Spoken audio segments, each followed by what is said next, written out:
The Invisible Man by H.G. Wells. Chapter 2. Mr. Teddy Henfrey's First Impressions. At 4 o'clock, when it was fairly dark and Mrs. Hall was screwing up her courage to go in and ask her visitor if he would take some tea, Teddy Henfrey, the clock jobber, came into the bar.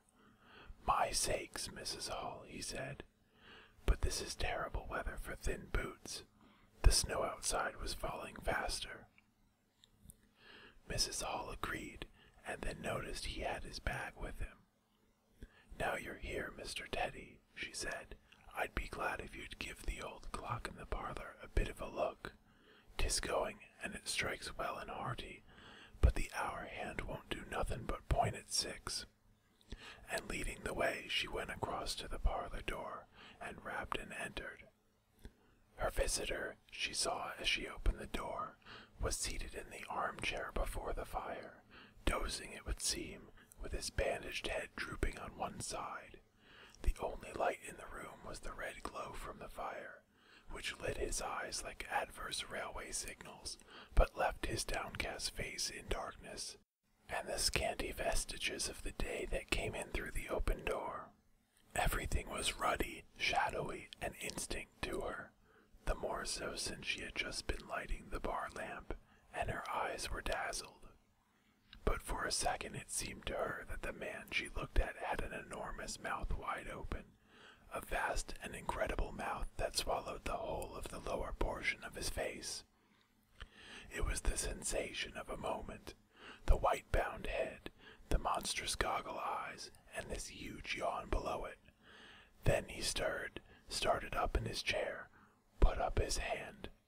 She opened the door wide so that the room was lighter, and she saw him more clearly, with the muffler held up to his face just as she had seen him hold the serviette before. The shadows, she fancied, had tricked her.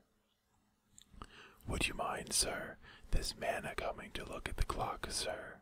she said, recovering from the momentary shock. "Look at the clock," he said, staring round in a drowsy manner and speaking over his hand, and then, getting more fully awake, "Certainly." Mrs. Hall went away to get a lamp, and he rose and stretched himself. Then came the light, and Mr. Teddy Henfrey, entering, was confronted by this bandaged person. He was, he says, taken aback. "Good afternoon," said the stranger, regarding him, as Mr. Henfrey says, with a vivid sense of the dark spectacles, like a lobster. "I hope," said Mr. Henfrey, "that it's no intrusion." "None whatsoever," said the stranger, "though I understand," he said, turning to Mrs. Hall, "that this room is really to be mine for my own private use." "I thought, sir," said Mrs. Hall, "you'd prefer the clock."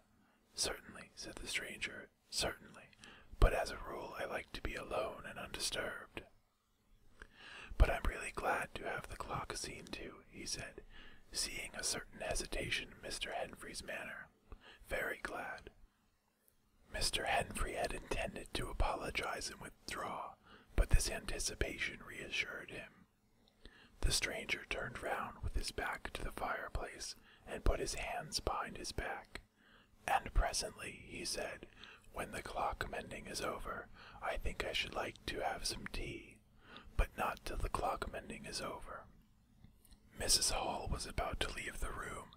She made no conversational advances this time, because she did not want to be snubbed in front of Mr. Henfrey, when her visitor asked her if she had made any arrangements about his boxes at Bramblehurst. She told him she had mentioned the matter to the postman, and that the carrier could bring them over on the morrow.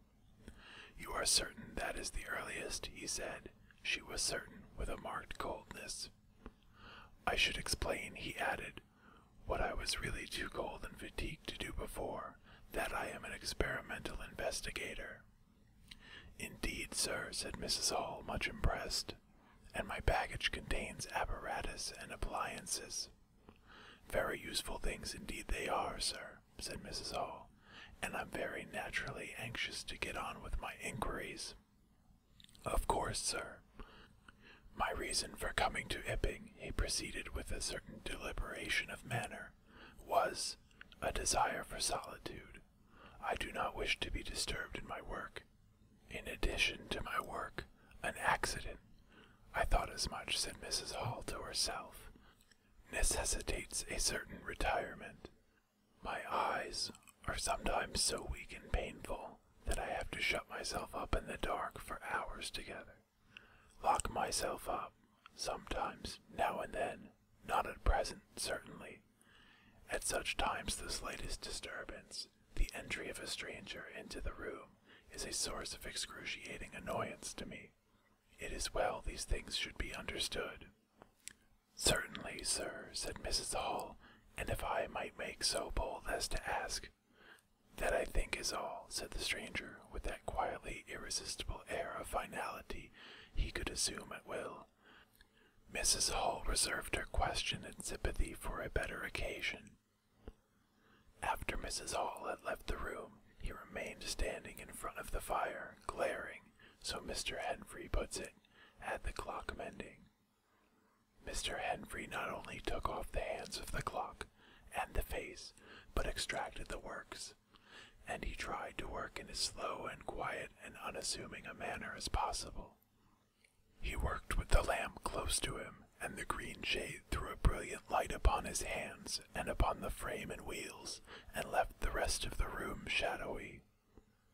When he looked up, colored patches swam in his eyes.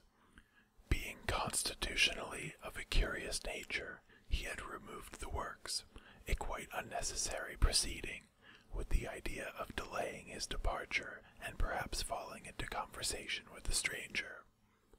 But the stranger stood there, perfectly silent and still. So still, it got on Henfrey's nerves. He felt alone in the room and looked up, and there, gray and dim, was the bandaged head and huge blue lenses staring fixedly, with a mist of green spots drifting in front of them. It was so uncanny to Henfrey that for a minute they remained staring blankly at one another. Then Henfrey looked down again. Very uncomfortable position. One would like to say something, should he remark that the weather was very cold for this time of year. He looked up as if to take aim with that introductory shot. The weather, he began. Why don't you finish and go, said the rigid figure, evidently in a state of painfully suppressed rage. All you've got to do is to fix the hour hand on its axle. You're simply humbugging. Certainly, sir. 1 minute more. I overlooked. And Mr. Henfrey finished and went. But he went feeling excessively annoyed. Damn it, said Mr. Henfrey to himself, trudging down the village through the thawing snow. A man must do a clock at times, surely. And again, can't a man look at you, ugly? And yet again, seemingly not. If the police was wanting you, you couldn't be more wropped and bandaged. At Gleason's corner he saw Hall, who had recently married the stranger's hostess at the Coach and Horses, and who now drove the Ipping conveyance, when occasional people required it, to Sidderbridge Junction, coming toward him on his return from that place. Hall had evidently been stopping a bit at Sidderbridge, to judge by his driving. "How do, Teddy," he said, passing.